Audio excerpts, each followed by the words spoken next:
नमस्कार, श्री स्वामी समर्थ सर्वांना। आजच्या व्हिडिओमध्ये तुम्हा सगळ्यांचं स्वागत आहे। तर आजचा व्हिडिओ असा आहे की आता उद्या आहे शुक्रवार, तर उद्या आहे पिठोरी अमावस्या। आता ही अमावस्या चालू झाल्यानंतर श्रावण महिना संपल आणि नंतर मग भाद्रपद महिना चालू होतो। तर त्यावेळेस गणपती नवरात्री येतात इथून पुढे।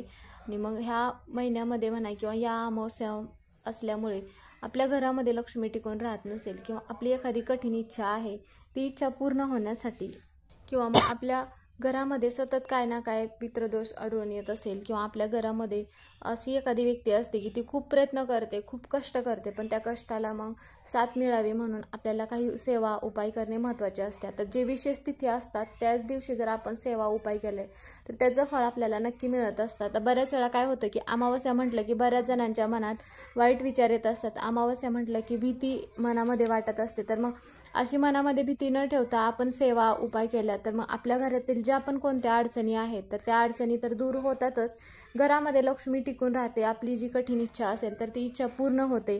म्हणून आपल्याला अमावस्येच्या दिवशी संध्याकाळी दिव्याखाली एक वस्तू ठेवायची आहे आणि ती वस्तू कोणती ठेवायची आहे तर तो कसा उपाय करायचा आहे ती माहिती आपण आजच्या व्हिडिओमध्ये घेणार आहोत। बऱ्याच वेळा काय होतं की आता आपल्याकडून कळत नकळत अमावस्या असेल किंवा इतर जे तिथी असेल तर त्या तिथीच्या दिवशी कळत नकळत चुका घडत असतात। आता बऱ्याच जणांच्या घरामध्ये काय असतं की आपण देवांची तर सेवा करतच असतो, देवांची पूजा करत असतो, पण आपण आपल्या पूर्वजांची म्हणा किंवा आपल्या पितरांची सेवा करत नाही। त्यामुळे आपल्या पितरांची सेवा पूजा केली तरच मग आपल्या घरातील पितृदोष दूर होतो। तर मग आपण जर आपल्या पूर्वजांची सेवा करायची असेल तर आपल्याला मग अमावस्येच्या दिवशीच मग आपल्या पूर्वजांची सेवा करण्याला जास्त महत्त्व दिले जाते। कारण की आपण पूर्वज जे आहेत तर अमावस्येच्या दिवशी पृथ्वीवरती फिरत असतात, म्हणून मग आपण अमावस्येच्या दिवशी जे उपाय करतो किंवा घरामध्ये काही आपल्या पूर्वजांची सेवा करत असतो तर त्या आपल्या घरातील नकारात्मकता निघून जाते आणि आपले पूर्वज आपल्याला चांगला आशीर्वाद देत असतात। म्हणून मग आपल्याला पूर्वजांची पण सेवा करणे तेवढेच महत्त्वाचे आहे। आता बऱ्याच वेळा काय होते की एखादी व्यक्ती घरामध्ये अशी आहे की ती खूप कष्ट करते, सतत घरामध्ये मेहनत करत असते, पण त्या मेहनतीला साथ मिळत नाही किंवा घरामध्ये जर एखादी व्यक्तीला असं असेल की सतत आजारी असेल, सतत आजारपण आहे, त्यावेळेस पण घरामध्ये पितृदोष असल्यानंतर पण ह्या गोष्टी घडत असतात।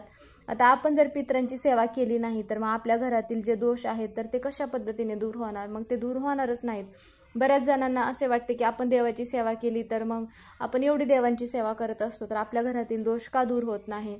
तर देवांची सेवा करत असताना पण आपल्याला आपल्या पूर्वजांचा आशीर्वाद घ्यावा लागतो। पूर्वज पण आपल्यावरती, आपले पूर्वज जर तृप्त झाले, पूर्वजांचा चांगला आशीर्वाद असेल तरच मग आपल्या घराची प्रगती होते, घरातील ज्या अडचणी आहेत त्या अडचणी दूर होतात। आता बऱ्याच वेळा विवाह जुळून येत नसतील मुला-मुलींचे किंवा मुलगा आहे पण सतत काय ना काय त्यामध्ये मुलांना अडथळे निर्माण होतात, सतत त्या मुलांवरती काय ना काय संकटे येत असतील तर त्यावेळेस पण पितृदोष असल्यानंतर पण ह्या गोष्टी घडत असतात, पण आपण ज्या इतरच सेवा करत बसत असतो त्यामुळे आपल्याला ह्या गोष्टी समजत नाहीत। तर त्यावेळेस आपल्याला काय करायचं आहे, सकाळी अमावस्येच्या दिवशी घरामध्ये गोमूत्र शिंपडायचं आहे आणि आता दरवाजाला आंब्यांच्या पानांचं तोरण आपल्याला आवर्जून लावायचं आहे। कारण की आंब्यांच्या पानांमध्ये नकारात्मकता शोषून घेण्याचं काम करते आणि आंब्याच्या पानांचं तोरण जर आपण लावले तर घरामध्ये माता लक्ष्मी आपल्या कायम टिकून राहते।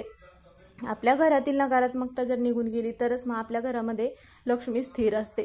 जिथे नकारात्मकता असेल तिथे माता लक्ष्मी कधीच टिकून राहत नाही। म्हणून मग आपल्याला सकाळी ह्या ज्या सेवा आहेत तर ते करायचं आहे। घरामध्ये सगळीकडे गोमूत्र शिंपडायचं आहे, आंब्याच्या पानांचं तोरण, उंबरठ्याला हळदीचं लेपन, दरवाजा जो आहे घराचा मुख्य तिथे कुंकवाने स्वस्तिक काढायचं आहे आणि संध्याकाळी आपल्याला तुळशी मातेला एक दिवा लावायचा आहे। आता तो तुम्ही तुपाचा लावला तरी किंवा मग तुम्ही तिळाचा किंवा मोहरीच्या तेलाचा पण तुम्ही दिवा लावू शकता। पण दिवा प्रज्वलित केल्यानंतर त्या दिव्यामध्ये आपल्याला थोडीशी हळद टाकायची आहे जो कोणता दिवा लावलात आणि त्यानंतर काय करायचं आहे आपल्याला, आता हा जो आपल्याला संध्याकाळी दिव्याखाली जी वस्तू ठेवायची आहे तर ते आपल्याला, आपण देवघरामध्ये तर एक दिवा प्रज्वलित करतच असतो दररोज, तर आपल्याला वेगळा दिवा प्रज्वलित करायचा आहे। आता तो दिवा मग तुम्ही कणकेचा दिवा बनवलात तरीही चालेल किंवा मग तुम्ही एखादी पंती घ्यायची आहे। आता इतर कुठलाही दिवा न घेता, जर तुमच्याकडे पंती नसेल मातीची तर तुम्ही जो घरामध्ये असेल दिवा तो घेतलात तरीही चालेल, पण तो जो दिवा घेणार आहात तो फक्त स्वच्छ असला पाहिजे दिवा, असा काळवंडलेला वगैरे न घेता। आणि एक प्लेट घ्यायची आहे, प्लेटामध्ये आपल्याला काय करायचं आहे, हळद कुंकू एकत्र करायचं आहे आणि हळद कुंकू एकत्र करून त्याच्याने आपल्याला स्वस्तिक काढायचं आहे। स्वस्तिक काढल्यानंतर त्यावरती आपल्याला काय करायचं आहे, आपण कोणताही दिवा प्रज्वलित केल्यानंतर त्या दिव्याखाली आपण तांदूळ ठेवत असतो, तर मग आपल्याला आज पण आता हा दिवा प्रज्वलित करणार आहोत, तर ह्या दिव्याखाली आपल्याला तांदूळ ठेवायचा आहे. आता जर तुम्ही कणकेचा दिवा बनवला तर दिवा बनवत असताना त्या दिव्यामध्ये आपल्याला आपण कणिक मळत असताना त्यामध्ये मीठ टाकत असतो, तर यामध्ये मीठ न टाकता आपल्याला थोडीशी हळद टाकायची आहे. कारण की हळद जी आहे तर माता लक्ष्मीला सगळ्यात जास्त प्रिय असते आणि घरातील नकारात्मकता शोषून घेते आणि माता लक्ष्मी आपल्यावरती प्रसन्न झाल्यानंतर घरामध्ये ज्या कोणत्या अडचणी आहेत पैशाच्या तर त्या अडचणी दूर होत असतात. आणि मग तो दिवा आपल्याला त्या दिव्यामध्ये तिळाचं किंवा मोहरीचं तेल टाकायचं आहे.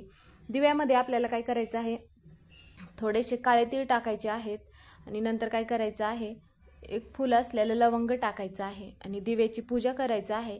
आणि हा जो दिवा आहे तर आपल्याला हा दिवा देवघरापुढे प्रज्वलित करायचा आहे. आता दिवा प्रज्वलित केल्यानंतर मग आपल्याला आता जर तुम्हाला तुमच्या पूर्वजांचं नाव माहिती असेल तर ओम पूर्वजांचं नाव घेऊन मग नामस्मरण करायचं आहे. जर नाव माहिती नसेल तर तुम्ही ओम पितृदेवताय नमः असा मंत्र म्हणायचा आहे. आणि त्यानंतर काय करायचं आहे, आपल्याला मग हात जोडून नमस्कार करायचा आहे. देवघरामध्ये आपल्याला एक कापूर जाळण्याचं भांडं घ्यायचं आहे.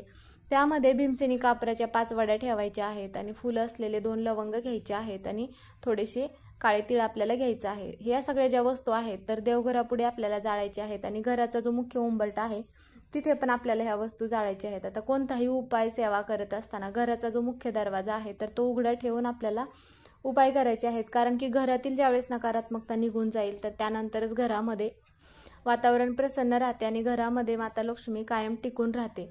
नंतर आपल्याला एक काम करायचं आहे की जर तुम्हाला माता लक्ष्मीचा कोणता मंत्र येत असेल तर तो मंत्र म्हणायचा आहे.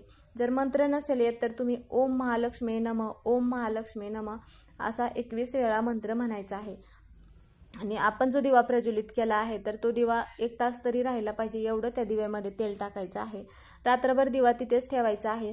दुसऱ्या दिवशी त्या दिवा तिथून उचलायचा आहे आणि आपण जर कणकेचा दिवा बनवला असेल तर तो दिवा आपल्याला उचलायचा आहे. दिव्यामध्ये ज्या वस्तू टाकल्या आहेत तर त्या वस्तू आपल्याला एखाद्या निर्माल्यामध्ये टाकायचा आहे. आणि जो कणकेचा दिवा आहे तर तो छतावर ठेवू शकता किंवा एखाद्या झाडाखाली ठेवू शकता, जेणेकरून की पक्षी वगैरे किंवा कीटक वगैरे खाऊन घेतील.